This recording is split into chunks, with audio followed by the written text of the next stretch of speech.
Hi guys, welcome back to my channel.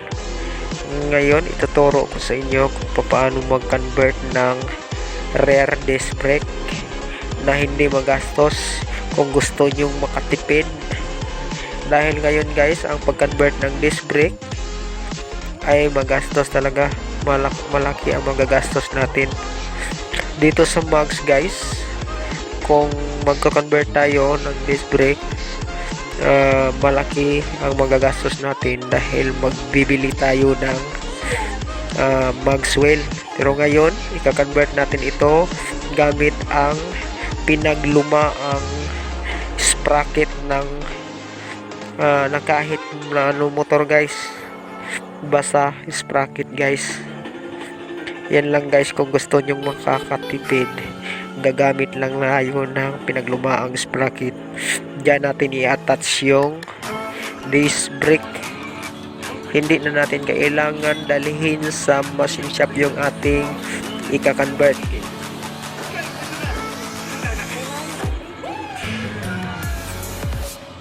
Ito po yung materialis na kailangan natin: isang pinaglumaan na sprocket ng XRM, isang brake master, isang brake caliper, at isang disc plate.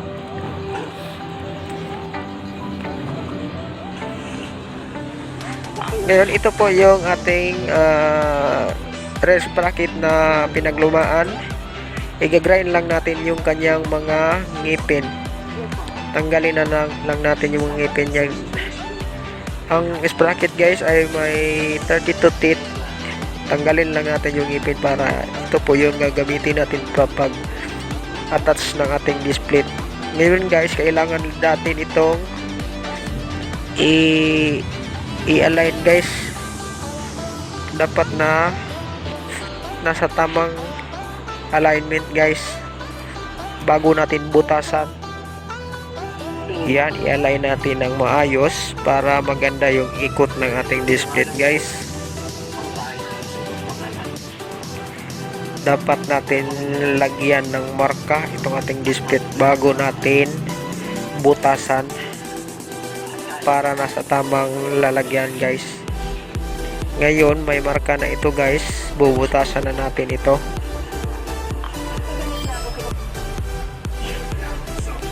Yan, may marka na siya.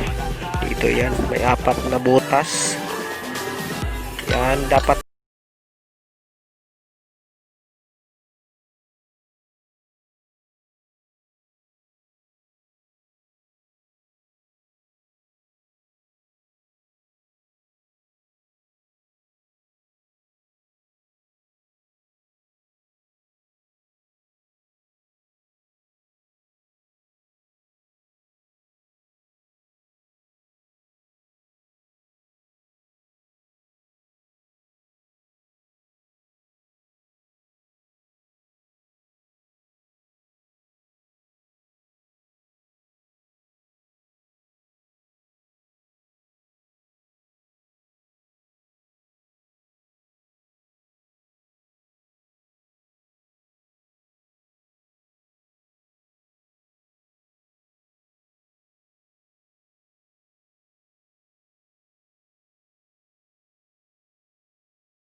guys, dapat na i-align yan.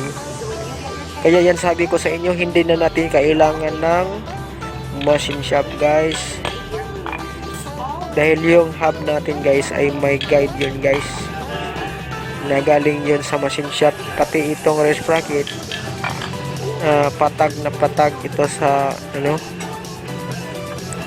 ang gilid guys, kaya hindi madi-disalign yung ating disc plate. Pero kailangan tama yung paglagyan ng disc plate guys. Yan. Ayan, i-building na natin. Higpitan muna na natin ito. Yan. Higpit natin, tsaka natin i-welding. Yan.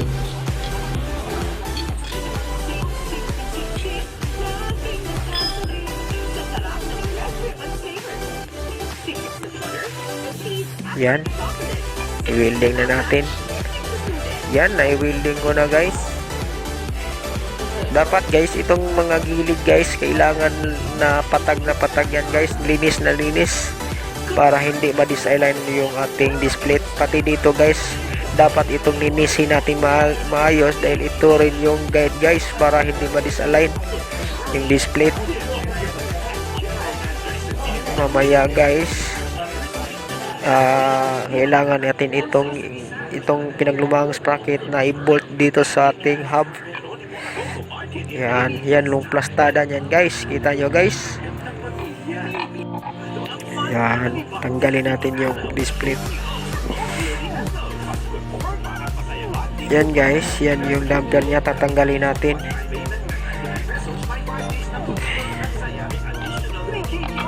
Yep, tanggalin.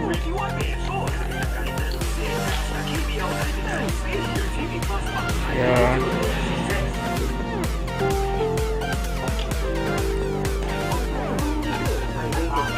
Tanggalin muna natin itong display guys.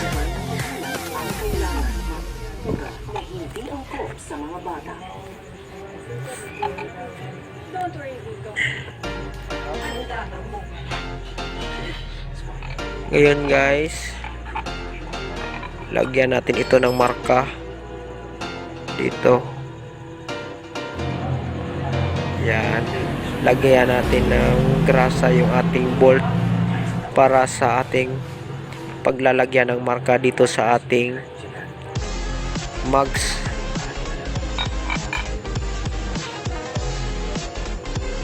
Yan. Yan. Pagrasa na itong bolt guys. Yan. Lagyan natin ng grasa guys para sa marka ng ating bolt doon sa ating hub o mugs. Dapat guys, ang butas guys ay tumatama malapit sa damper.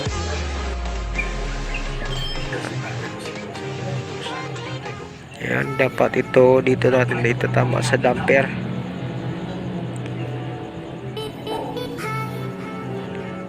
Yan, lagyan natin grasa. Ayan, dapat tamang-tama yung tatamaan ng ating bolt. Yan. Diyan. Lagyan natin na ulit. Yan. May marka na yun sa loob guys.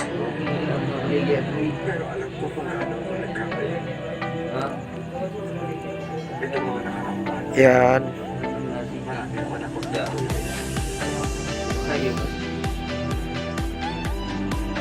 Okay.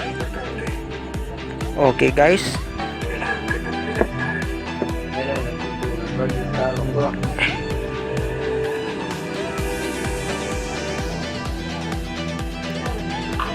Yan, tanggalin natin. Yan, ito yung mga marka guys na tinatamaan ng grasa. Yan, itampered muna natin para natama yung tatamaan ng ating electric drill guys. Yan.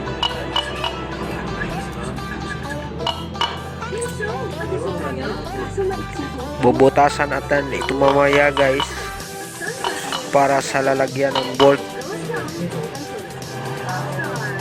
Ito lang yung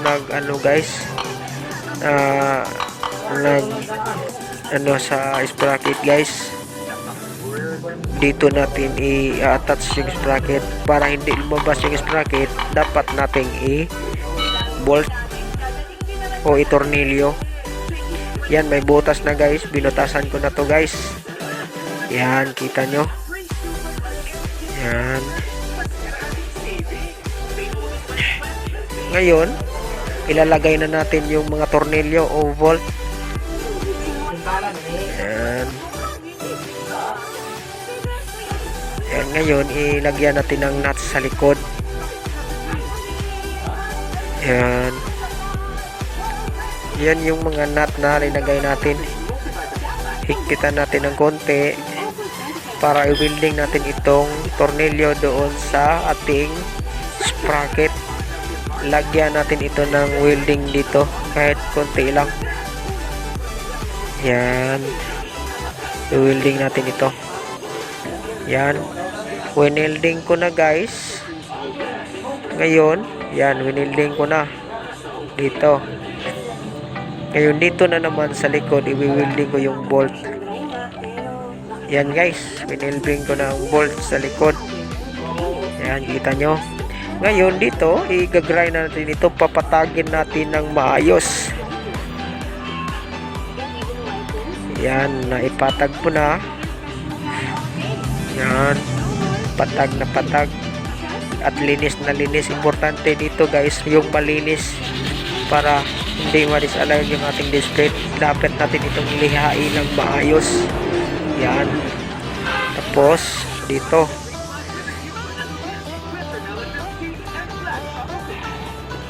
pati dito sa hub guys, lihain natin na maayos at linisin.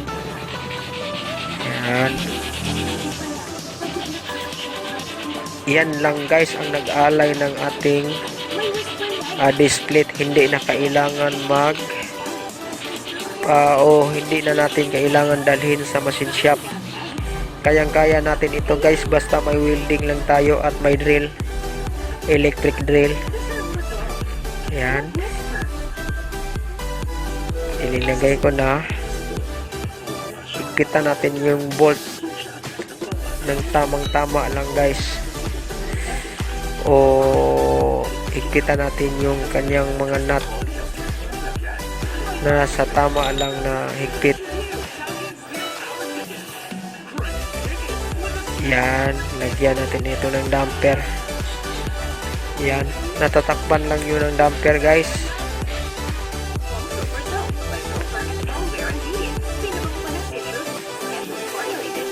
Yan. Yan, ilalagay ko na itong display. Dapat na display at gagamitan natin ng mga bolt na bushing type. Dito higpitan natin ito ng maayos para safety. Ano siyang ihatid sa kabila? Ito ang pinakahuling parusa mo dito sa buhay mo ito. Sa pagtapak pa lang niya sa tulay, baka nakalimot na kaagad siya. Patay na talaga ang puno. Miss Jack, balik na. Hindi na ako mapakayarahin. Walk down, the last 2 weeks.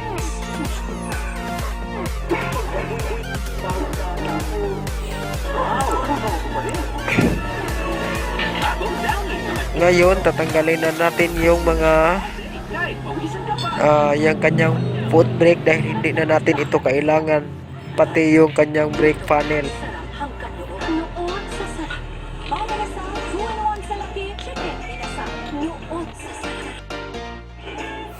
Ang pabaon kong hugs, pwedeng magpasa ng germs. Kaya I don't compromise. I trust only Safeguard's 24-hour germ protection. Ang hugs Ilagay na natin itong gulong Safeguard.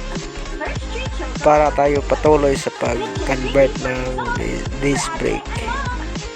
the only choco milk drink with fiber boost. Tulong sa digestive health natin. First treat fortified choco milk. Habang pinagpapalit, pagsada ka. Palit-palit na ako.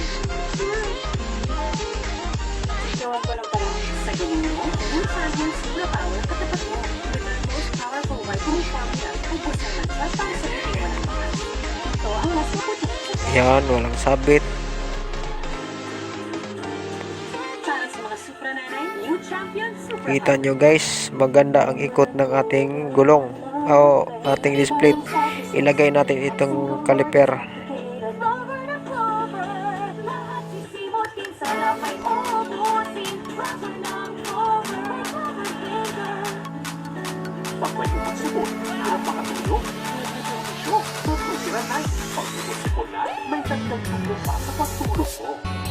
higpitan natin.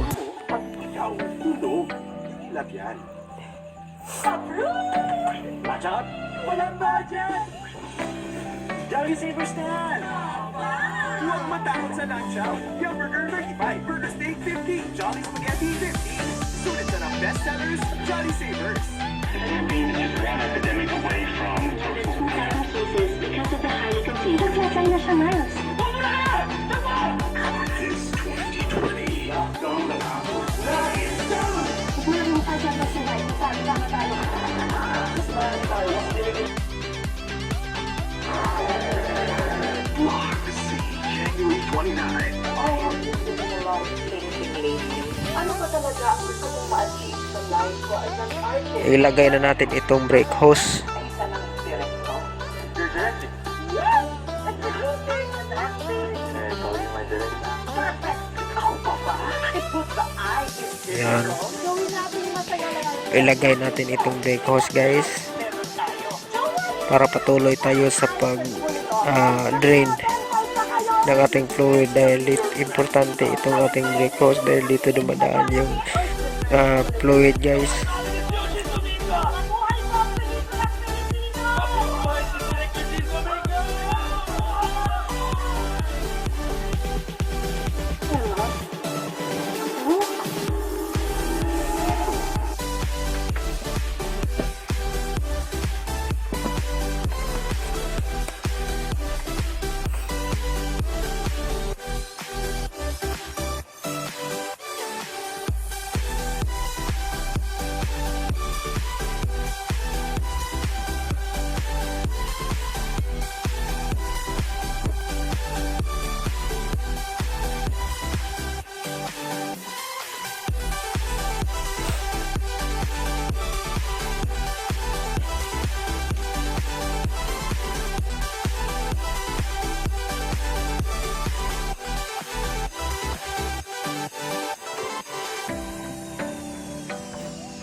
Tanggalin natin ito para lagyan ng brake master.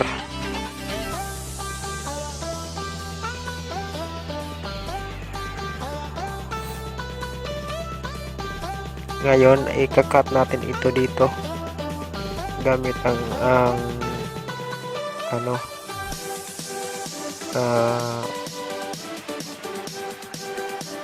lagari ng metal.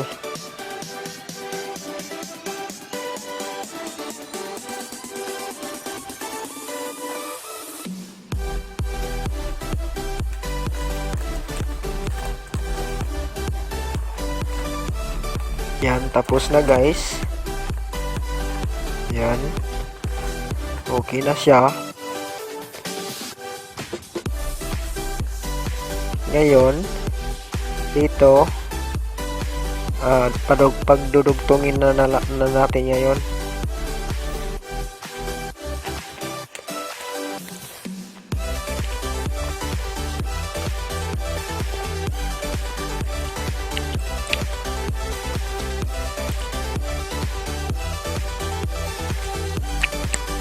Pagdudugtongin natin ito, gamit pa rin itong ating bolt na 10mm. Na-grind ko na ito. Yan. At ilalagay natin itong nut. Stand bolt na nut.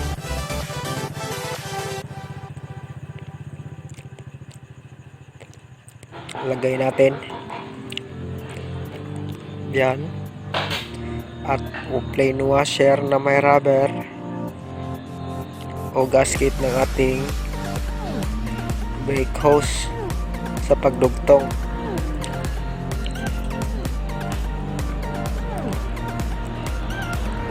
Yan.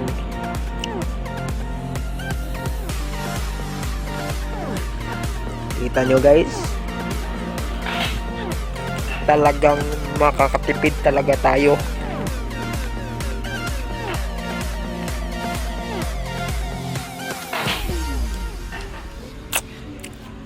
Ang maganda dito guys, pinaglumaang sprocket lang ang ginamit natin para sa attachment ng ating display. Hindi na tayo bibili pa ng mags wheel para sa pag-convert ng display. Pinaglumaan lang na sprocket ng XRM at ikakat lang natin yung kanyang mga ngipin.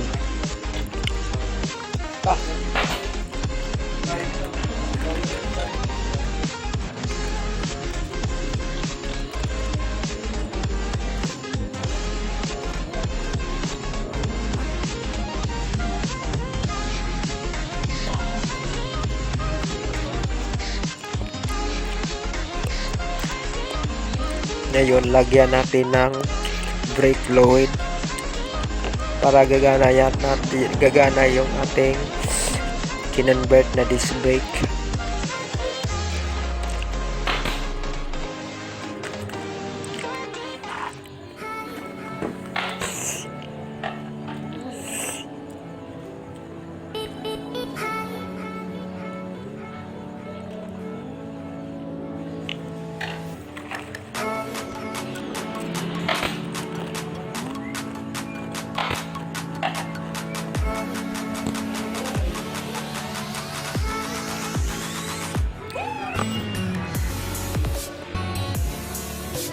Lagyan natin ng brake fluid.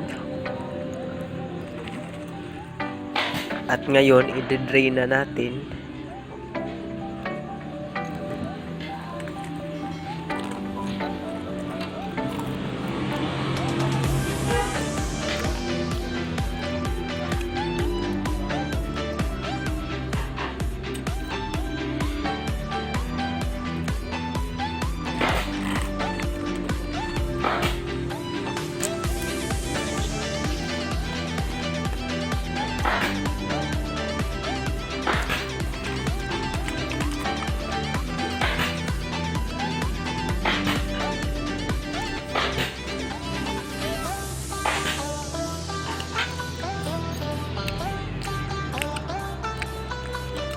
Yan guys, hayaan natin na lumabas o mag-drain yung kanyang fluid guys.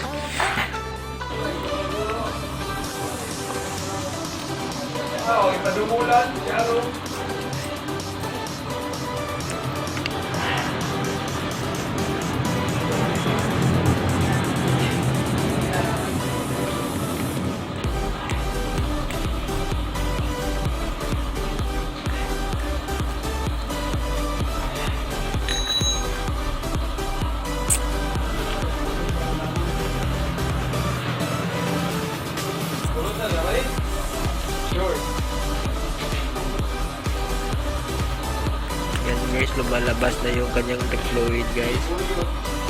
Antayin na lang natin kung mawawala yung kanyang bubbles at okay na siya.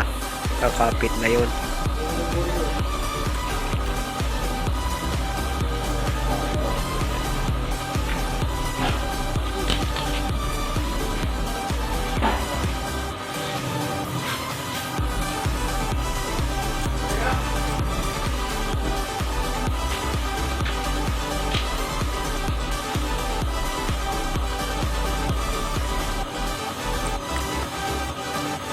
Yan, may bubbles pa.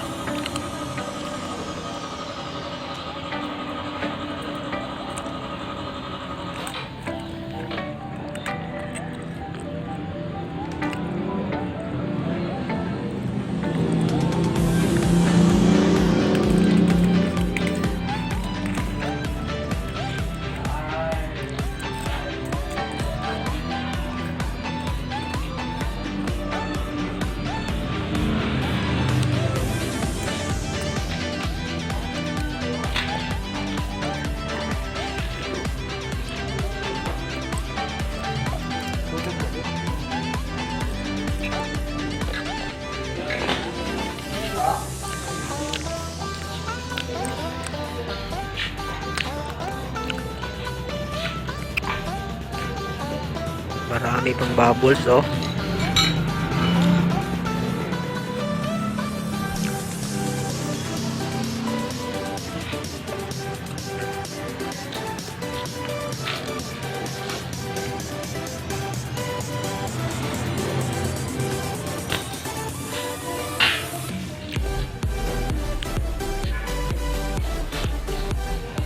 Basta guys, antayin lang natin mawala yung kanyang bubbles. Basta guys, huwag kalimutang mag-subscribe guys sa ating channel guys para updated tayo sa mga video na i-upload.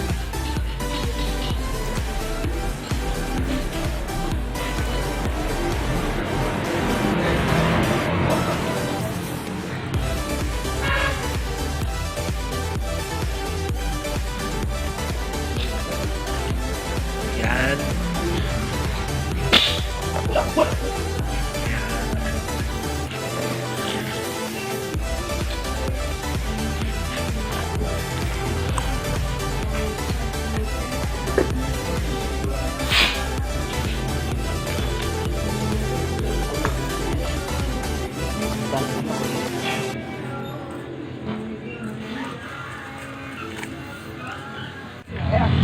Okay na. O, gamitin na. Yan, iti-testing na guys. Yan, gumagana siya guys. Yan, gumagana. Okay na.